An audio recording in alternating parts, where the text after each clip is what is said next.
Hello, listeners. Mallory Wilsey here, Chief Producer of the Enrollify Network, and I want to take just a quick moment to tell you about another show on our podcast network that I think you'll love. Mission Admissions cuts through the noise in college admissions and recruitment.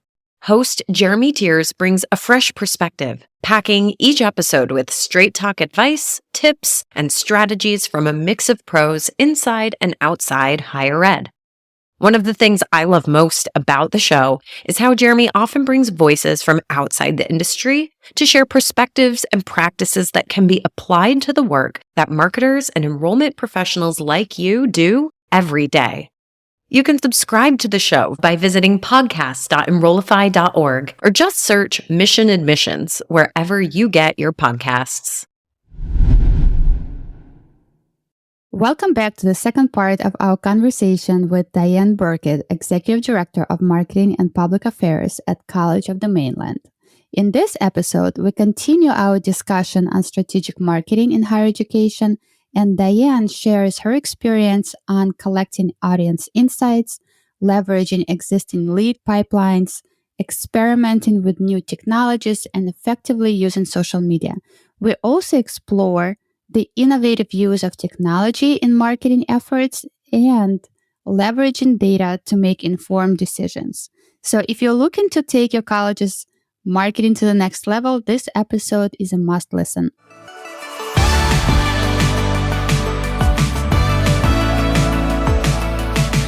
Welcome to The Hidden Gem, your go-to podcast that shines a spotlight on the strategic role of marketing and communications in shaping the future of community colleges.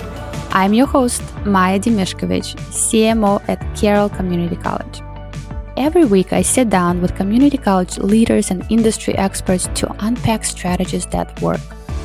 We'll discuss practical insights and success stories to help you elevate your institution's profile and achieve your strategic goals. Tune in to amplify your community college's success, one conversation at a time. The Hidden Gem is part of the Enrollify Network, a robust collection of podcasts designed to help higher education professionals like you grow. Explore our other shows at enrollify.org or check out some of my personal favorites linked in the show notes below. Enrollify is made possible by Element 451, the leading AI-powered all-in-one student engagement platform helping institutions create meaningful, personalized, and engaging interactions with students.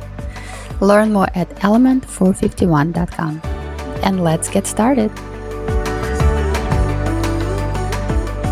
Okay, so the next one is we are on number 6, which is audience understanding. And I know we talked a little bit about this kind of understanding your audience, but I'm curious to know what are the steps you take to really know your audience? How do you collect insights and how do you integrate those insights into your marketing strategy? That's a really good question. So I definitely say that trend is know your target audience and then meeting them where they are. And that's really, really, really important because otherwise you're just sort of spraying it out there and hoping something sticks. And, maybe that works, but I like a little bit more certainty with my efforts. And so knowing your students begins, first and foremost, we talk about data. We'll talk about it again. Data is really important. And I'll save kind of the details of types of data and things of that nature. But not only accessing student data to really understand who your student body, who they are, what they look like, where they come from, what they're studying, what barriers they might be facing, all those types of things. But you also want to then look at community data, right? Look at data of your community, and that can be demographic data, things of that nature. And then you also, if you have a CRM, it just depends on kind of what tools you have accessible, can give you different types of data. So I'll just kind of leave it there, with the point being that once you collect that data, you then want to segment your audiences into key audiences. And so I think you mentioned that you guys have 10 or 11 key audiences, which sounds very reasonable, being community colleges serve a broad spectrum of individuals. So you want to find similar attributes or ways to group them together. Maybe it's first generation, maybe it's first time in college, maybe it's workforce. You have to figure out what your segments are. And then from there, what we did is we developed personas So for us, from a marketing communications standpoint, this has been extremely effective. So creating personas for each of these target audiences. And essentially what that means is you're creating almost like a fictitious person, an embodiment of that segment. And so, I mean, we would even have like a little cartoon character. We would give him or her a name. We would write, what they're studying, where they came from, what challenges they're facing, what they're worried about, what they want to do after they graduate, where do they go for information, where do they hang out online, anything that can help inform us on that individual. And the reason that's super effective is because it tells you exactly how you need to write for that audience when you're doing your marketing and your outreach or even your recruiting. And so that has been a game changer for us. I know it seems a little silly. It's just small tweaks though. But it goes back to the last segment when you were talking about the personalization and how taking that extra effort to really speak to things that your target audience or the person for whom you're speaking to cares about. It shows you care. It shows you're authentic. I think this speaks in the same vein. I think that when you speak someone's language, it shows that you really understand who they are and what they need. And that's always a great thing. And then it also helps you better tailor your recruitment messages. So, first we've kind of gotten them in the door through the marketing outreach, but then recruiters, if they kind of understand these audiences, the way that we design them, they can kind of tailor their messaging or their approach to helping navigate prospective students through the consideration process, because they might be able to anticipate what some of their barriers might be, or they might be able to know what types of questions to ask. And so that's what we mean by knowing your target audience. I love this. And I also like it because we did something similar this year. And this is the first time we actually got different departments involved in persona creation. And Nice. when I said we have 11 main audiences, this is only for a credit side, the academic side.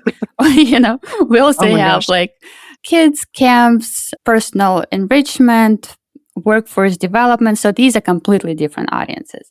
But what we did is we met in groups with different departments and we talked about those particular audiences and we developed personas.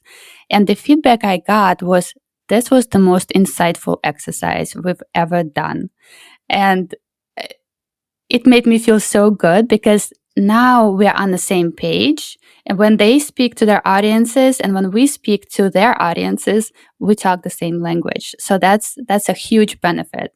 Another thing that this kind of helped us do well, and you kind of alluded to this, but we took this consideration process, and for each of the consideration stages, like awareness, consideration, decision, we looked at the personas and we said, okay, what are the questions that they have during each of those stages, and how can we address those questions to help them move towards application, right? Yes. And enrollment. Because I think for us as marketers, that's what we should be doing, is helping move our students through that pipeline and addressing those questions and concerns and barriers.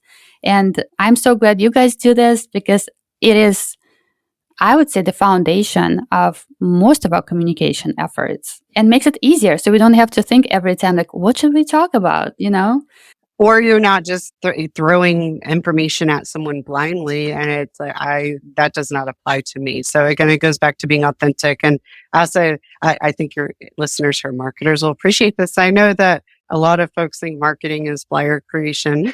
It still exists today. I'm on a mission to educate the masses. But what I will say is half of marketing is problem solving.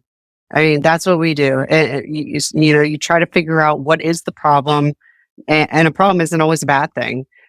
And then how do we solve for that? How do we get that information to someone? How do we connect someone with something and then make it happen? And so, we still do flyers, but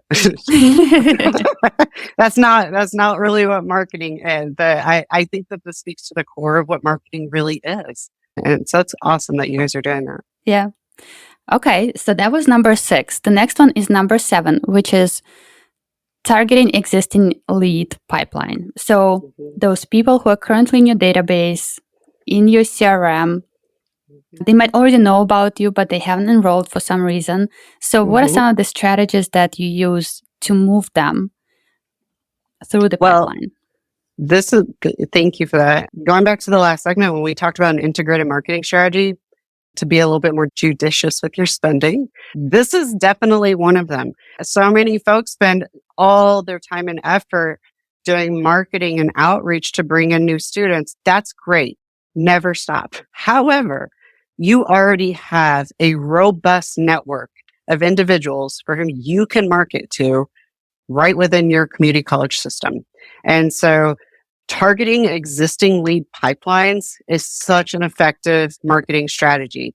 And so let's take it from a couple different angles. Number one, if you're looking at new prospective students who have stalled out in the application process, on the presentation, we have a picture of socks with ducks on it, and it says, cold feet, don't get cold feet. And that was our campaign to target those individuals to say, come on, let's get this finished. So you can do kind of creative, unique, personalized outreach to them to help get them through that process by identifying them.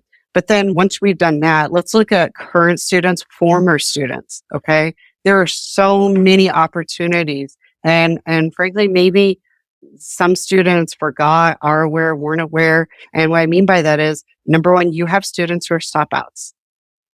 And so there's always a wonderful opportunity to bring them back. And maybe you have a scholarship or some sort of specialized funding or some specialized opportunity that you can present them to that they weren't aware about to help them come back and finish what they started. So stopouts are a great one. Students who are just a few hours of completing a degree or program, another great one. Another one I like is students in stackable, scalable programs. And so I always use nursing as an example because it has the longest runway.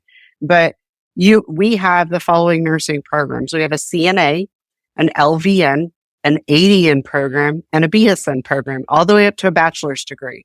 And I have actually met students who started out here as a CNA student and have now completed the BSN. And they have done that entire collegiate journey through a bachelor's degree at a community college tuition rate. And we have the second lowest tuition in the state of Texas. So that's powerful. And so if you've got students who've completed these things, remarket to them. And maybe it's for nursing, like, hey, are you ready to go to the next level? But maybe it's introducing them to, we have a broad allied health area. Have you considered either nursing, but we also have these other new programs. We also have radiologic technician. We have surgical technician coming on board soon. So there's all those ways that you can remarket to those who've already completed other studies. And then the last one I'll say are competitive program applicants. So this one is a big one for me, and I'll tell you why. When you look at programs like nursing and even our dental hygiene program, these are hot programs, okay? They are very popular. They get a lot of applicants and they can only take a certain amount of students. So inevitably, there are going to be prospective students who have applied to the program who do not get into the program. And maybe it's dental hygiene is one, radiologic technician is another one. Some of those programs can only take 15, 16, 17 students. So as an institution, have you thought about, well, what happens to those who don't get into the program? Do they just leave?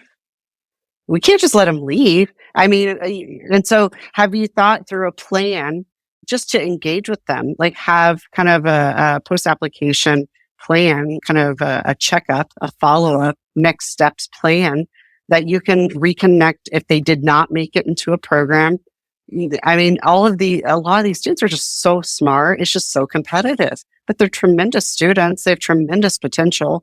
And so do you have a plan where your advisors, we can market or communicate to those, hey, let's talk about next steps in your educational journey. Let's meet with an advisor and let's explore, maybe in some instances you could, like, let's say you didn't get in because you didn't have the right prereqs. You can start working on those. Or maybe have you looked at these other programs and then maybe you get credit when if you start out with one program and then like an LVN, I'm just kind of making things up, and then you want to apply to the ADN, it would give you credit because you've already started something with the college. So don't just let them walk out the door is the moral of the story. Have a plan for that. But I feel like that was something that a lot of folks maybe don't think about. I'm not sure. I hope everybody thinks about it, but it's something that's easy to overlook because you're overwhelmed with all these applicants for that program. But then you've got students registering all over the college. It's very exciting. There's all these things going on. And then you're just like, wait a minute, what happens to the ones that don't get in? So it's just such an easy opportunity to try to keep them and help them continue on an educational journey. Yeah, exactly. And I'm glad you have it on your list because it is often a missed opportunity because, like you said, we focus so much on driving new leads, new students that we sometimes forget. And this is a good reminder for us not to let them go. Don't let them go. Bring them back. Okay, so moving on to number 8. And this one is you wanted to focus on experimenting and exploring with different technologies. So I'm curious, what are some of the new technologies that you have utilized in your strategic marketing? A lot of these trends, we presented, myself and Dr. Brewer, she's our executive vice president of DASA, presented at AACC this presentation. So on this slide, I had said, we're not getting through this presentation without talking about AI. And that's just so true. I mean, AI has really just kind of like grabbed everything and just, I mean, it was sort of like you heard about it and then now it's part of your everyday life. We're best friends.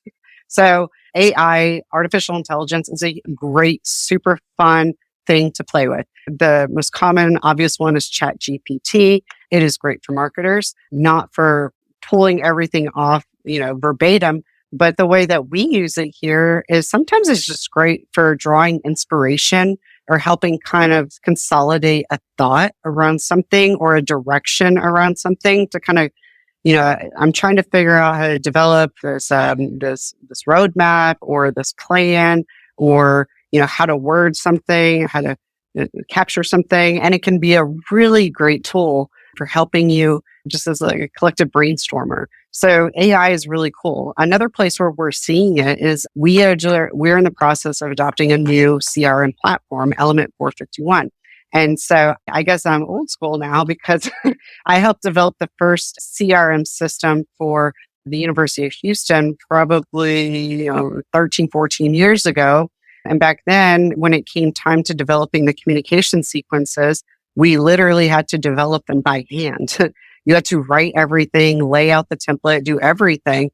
And so in my mind, I'm thinking, well, we need to account for time to do that. Who's going to write this, et cetera, et cetera. And they're like, oh no, it's AI generated. I'm like, wait, what? And they're like, yeah, you just go in here and you just plug in a few form fields that ask some different questions and it spits out an entire 8-message communication sequence along with social media content. I mean, it is fantastic. And then from there, of course, you can tailor it and customize it because it's never going to be exactly the way you want it. But what a great way to really lean into practices of efficiency and time management. I mean, it's just really a game changer.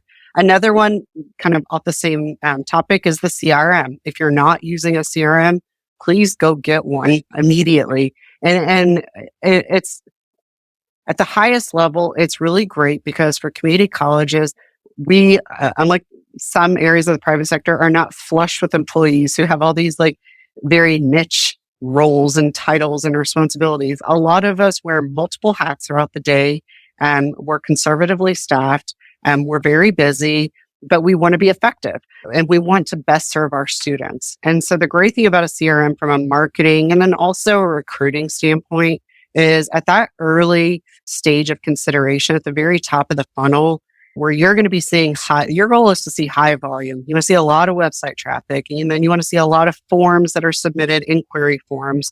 You want to see a lot of people sign up for info sessions, like all those early activity things. Well, those types of communications, to do those manually would be extremely laborious. And so the CRM helps you not only capture those leads, but then it allows you through automation to nurture those leads and kind of work through and sift through to where you can then get to a batch of leads that's where we need to do a handoff from low touch automation to high touch personalized outreach. And there's certain trigger points, throughout, depending on your CRM design, to something like an information session or scheduling a meeting with an enrollment coach where you then transition.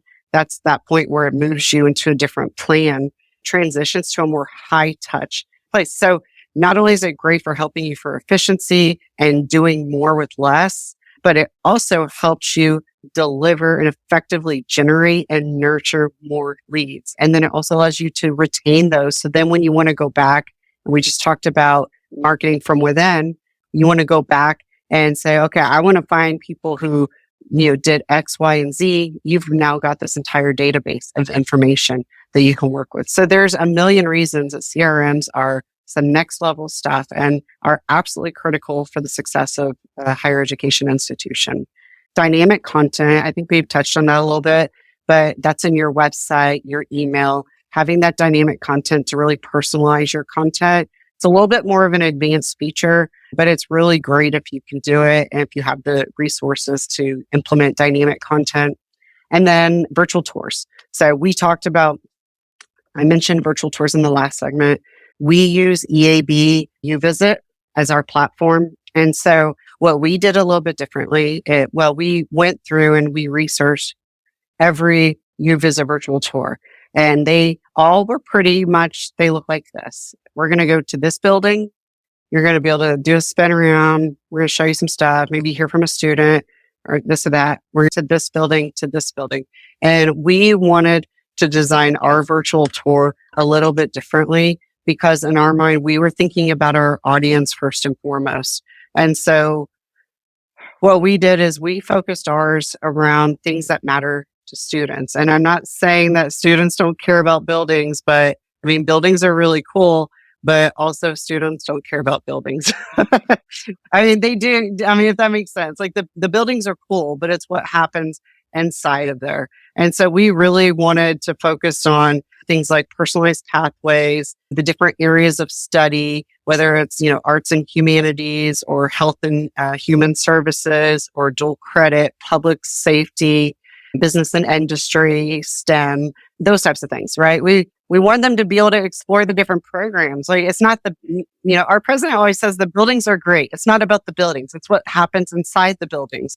And so that's where we want to be different. So as you go through our virtual tour, you get to explore the different kind of meta major areas and programs, areas of study. And then within there, you can not only see the facilities, but you can hear from students, you can hear from faculty. And we've got a lot of different really interesting content.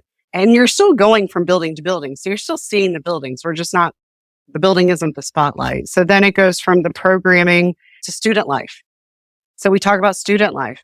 Remember in the last segment when I talked about students are interested in learning about what it's like to be a student there. So we focused on our activities, our clubs and organizations, our SGA.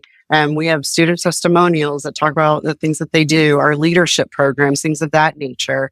And then finally, we get into student success. And so student success is really kind of the wraparound services that we're talking about, that service experience. So it features our administration building and everything that goes with that, as well as all the services that we have available, not only from like financial aid, but veterans. We have our TRIO program. We have all that information there. And so it's really focused on student success. And then the final one, since, this kind of gels with everything we're talking about, is get started.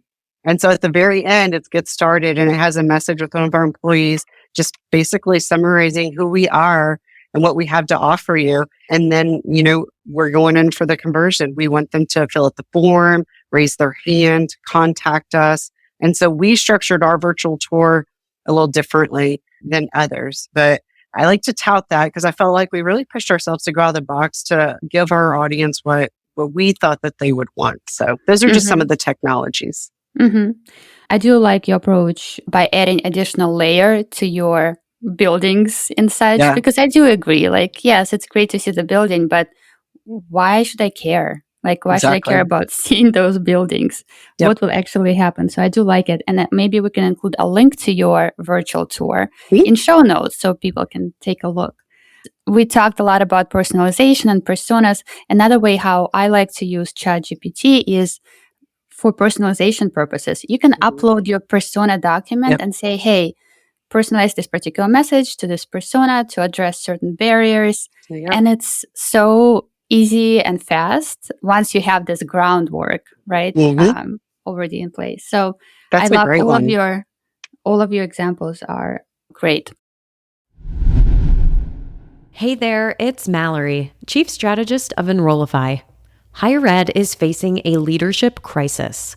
The demands on today's college and university leaders are skyrocketing, and talent is leaving the industry at an unprecedented rate. New leaders like you are emerging, but no one is getting the proper training to be successful. Well, Enrollify is here to change that. Our new course, Lessons in Leadership, taught by Dr. Carrie Phillips, will prepare you to be a confident, empathetic, and effective leader. From systems thinking to adaptive leadership, building culture to handling difficult decisions, this comprehensive online course is perfect for new and aspiring leaders. Don't wait. The course starts September 9th, and for a lucky group of 26 students, we have the option to add interactive sessions with Dr. Phillips for personalized guidance. Visit Enrollify.org to learn more. Okay, moving on. Number 9.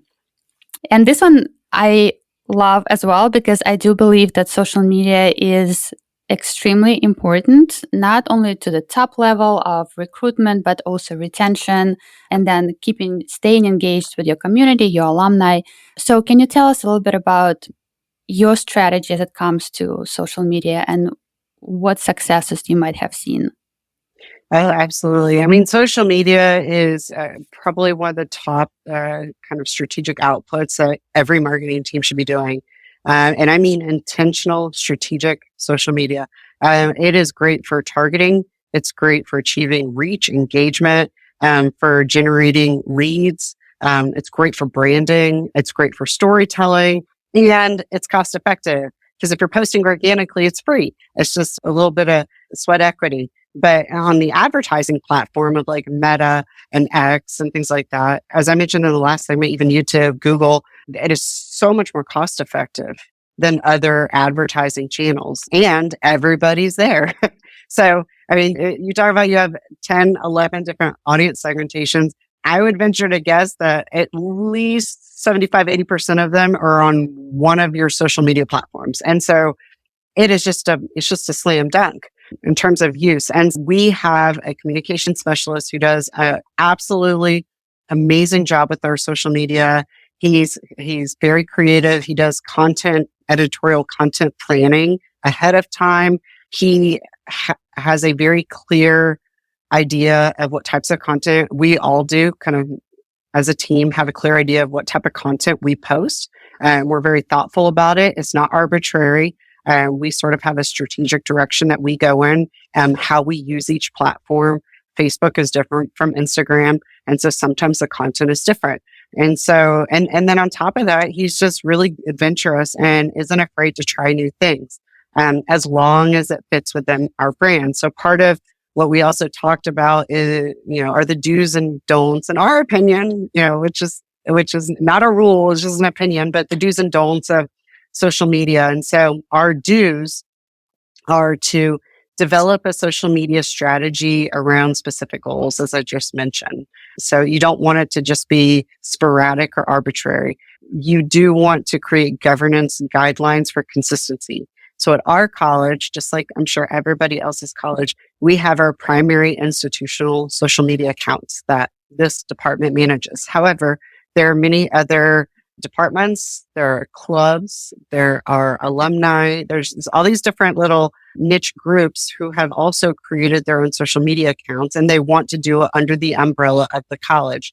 And so with that being said, you don't want to stifle the community's ability, our ability to engage with the community. So that's important that they have the ability to connect with people in any way that's meaningful or accessible. With that being said, as the governors of the social media strategy at your college, you need to make sure that you have some clear governance guidelines and processes in place, which is basically like rules of the game Because at the end of the day, if they're operating under your umbrella, they are representing your brand and they are representing your college. And so you just want to make sure that we're always putting our best foot forward and that, we're not posting anything rogue or letting our pages go stagnant or kind of doing something outside the scope of our brand image. And so it's important to have governance guidelines. And then you also need to make sure that you understand operating guidelines in terms of state and federal guidelines.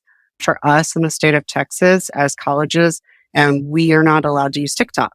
So you need to understand what the guidelines are, both locally at your state level as well as the federal level, and choose the right platforms for your audience. And that does not mean do all of them, but choose the ones that are right for your audience. And then, once you're in there and you have your strategy and everything's going, we love doing A/B testing.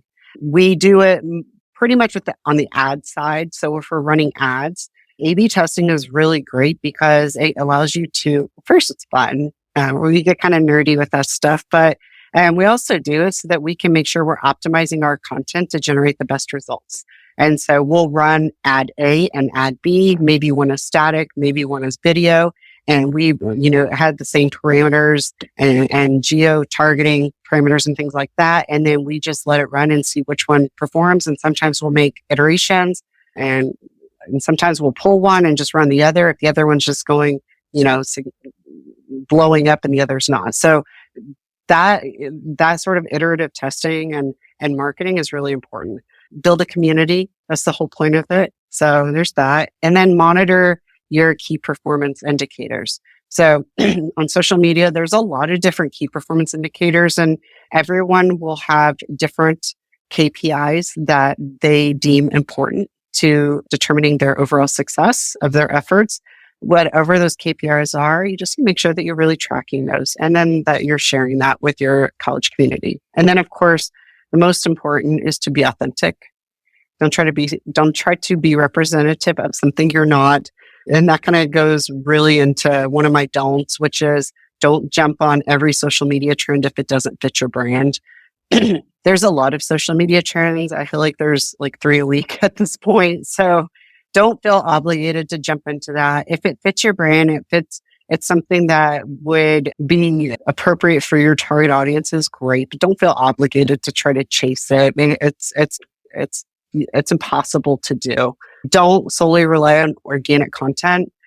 Just like when you're talking about your website, we often say have a healthy blend of search engine optimization to make sure that your website is accessible and searchable, but and shows up on the search results organically in a good way. But you also want to blend that with having some paid Google ads. It's the same thing with social media. Always have a blend to really maximize your reach and your possibility for engagement.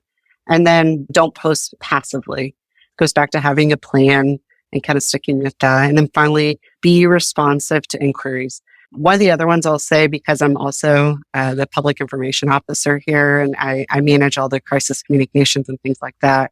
If someone posts something negative on your social media pages, you need to have a game plan for how that's going to be dealt with. Just having hasty responses, it generally doesn't work out that often in a positive way for the college. If your first inclination is to just block or hide the person's comment, that can negatively impact your brand and your reputation.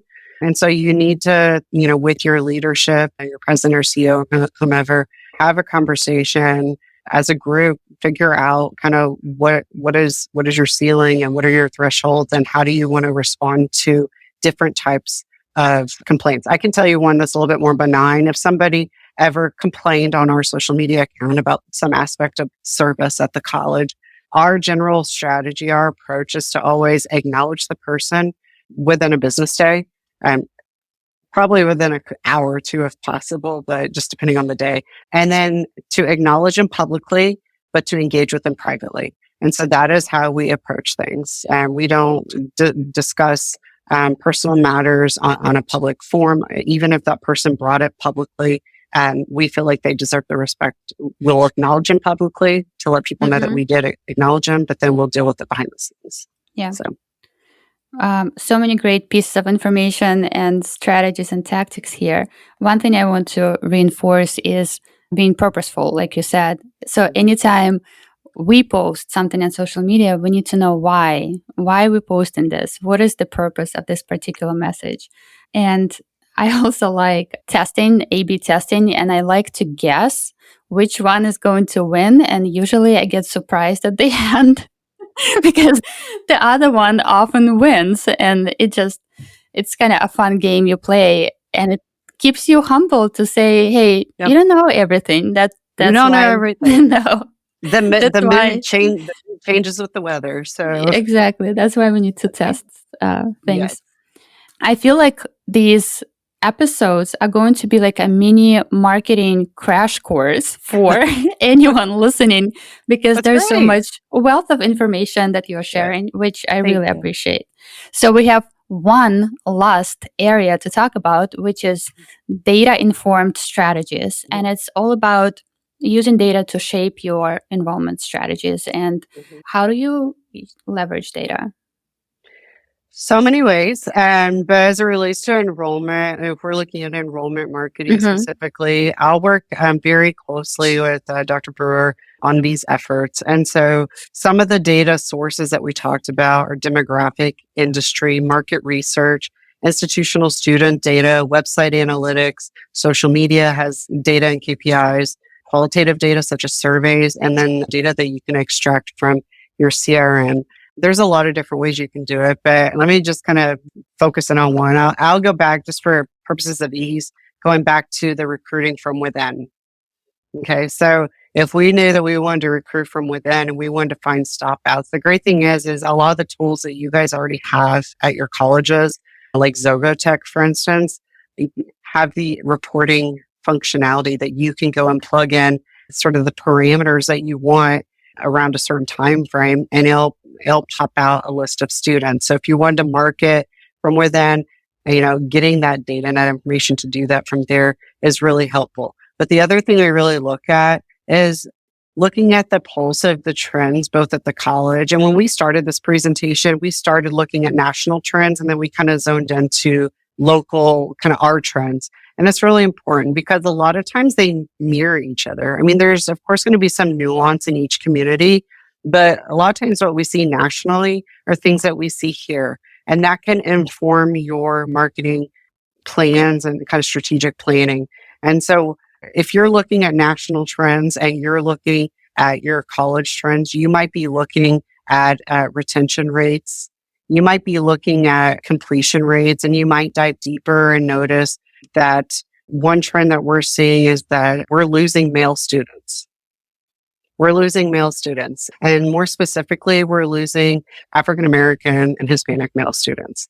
And that's happening at this college, but that's also happening nationwide. It's something that's talked about extensively. And so when you're thinking about where do we want to focus our marketing strategies, sometimes your marketing strategy needs to be where it's needed, right? Or if there's a segment of students or the community that's in need. And so that data is very revealing. That might inform your marketing strategy. Maybe you're looking at performance over something like we have the Promise Scholarship.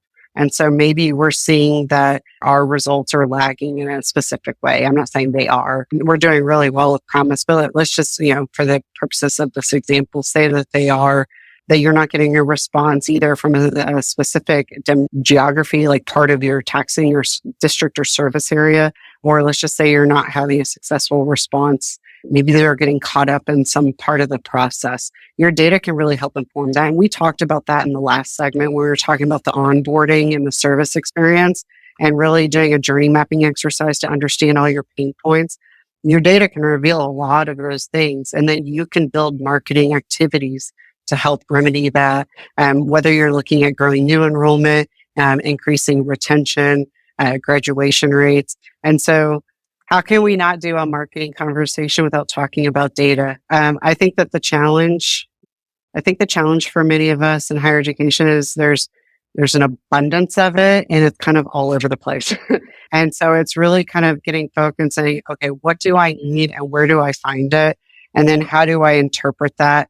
Like, how do I interpret that information and then transform that into an actionable output? And so that's the hardest part about it. But I think the good news is that it's here. We have the information. But I think just really understanding your students and understanding where you can access this information is important. And then, of course, going back to the strategic planning point we talked about earlier, a lot of this is you will be guided by your strategic plan, right? So you have your strategic plan for the college, but then as you build one for your department alongside other areas of the college, that's going to help inform where do we need to spend more time? Where do we need to put more effort? And then that data is just a supplement to really help you kind of take a deeper dive and really figure out more specifically what you need to do. So we had to include that in this presentation because it's so important and something that none of us has down perfectly, but it's something that we're all trying to improve upon every single year. We understand that. So, yeah.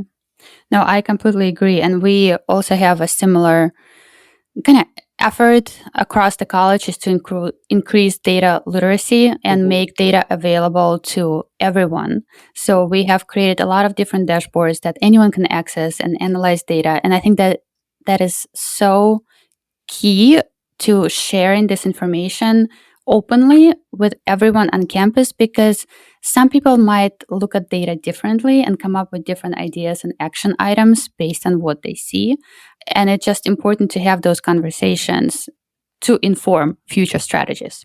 So absolutely. And that's really important because another thing that happens is colleges have a lot of tools and these tools all produce data, but that data isn't always the same. And so sometimes you have duplicitous data and they don't always tell the same story. And so it's really important that the institution has a clear view on kind of what your standards are. These are the sources, these are the data pieces that we're looking at, and that you address any duplicitous information or anything of that nature, because it can really confuse things. And it could result in us as marketers unintentionally sending out incorrect information. Like if we're talking about enrollment rates or other, attributes of the college, if I pulled from here, but then someone else is looking over here, it doesn't tell the same story. And so that's another important thing to consider. Okay. Well, I feel like we could continue talking for hours because there's just so much to discuss under each of those areas. And I want to thank you, Diane, for taking the time to share your insights and your experiences with us today. I feel like it was fascinating discussion, and I hope that our listeners will gain at least one or two things they can take away and implement at their institution. So thank you again for taking almost 2 hours to do this. Thank you, Maya. It was a lot to talk about. It was, yeah. Thank you so much. It was fun.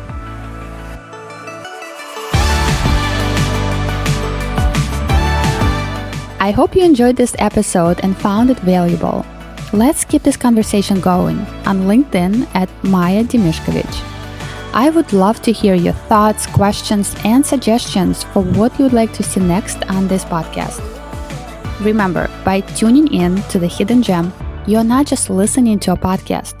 You are joining a movement of amplifying community colleges' success.